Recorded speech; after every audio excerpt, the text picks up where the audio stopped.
ಇಂದು ನಾನು ನಮ್ಮ ಪ್ರಕೃತಿಯ ಬಗ್ಗೆ ಭಾಷಣ ಮಾಡಲಿದ್ದೇನೆ. ಅಮ್ಮ ಯಾವುದಕ್ಕೂ ತನ್ನ ಆಸರೆ ಮತ್ತು ನೆರಳು ನೀಡುವವಳು. ಆ ತಾಯಿಯಂತೆಯೇ ನಮ್ಮ ಪ್ರಕೃತಿ. ಸುಂದರವಾದ ಈ ಪ್ರಕೃತಿಯು ದೇವರ ಕೊಡುಗೆಯಾಗಿದೆ.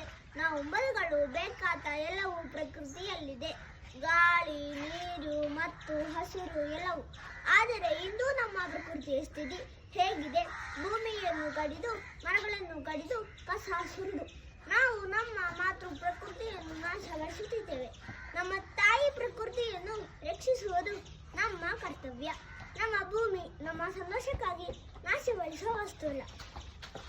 ಅದನ್ನು ಮುಂದಿನ ಪೀಳಿಗೆಗೆ ಉಳಿಸಬೇಕು.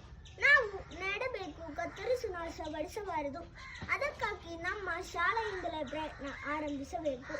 ತ್ಯಾಜ್ಯವನ್ನು ಸರಿಯಾಗಿ ಸಂಸ್ಕರಿಸಿ, ಜಲ ಮೂಲಗಳನ್ನು ಸಂಸ್ಕರಿಸಿ, ಮರಗಳನ್ನು ನೆಟ್ಟು ನಾವು ಪ್ರಕೃತಿಯ ರಕ್ಷಕರಾಗಿರಬೇಕು.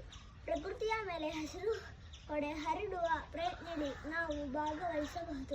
ಧನ್ಯವಾದಗಳು.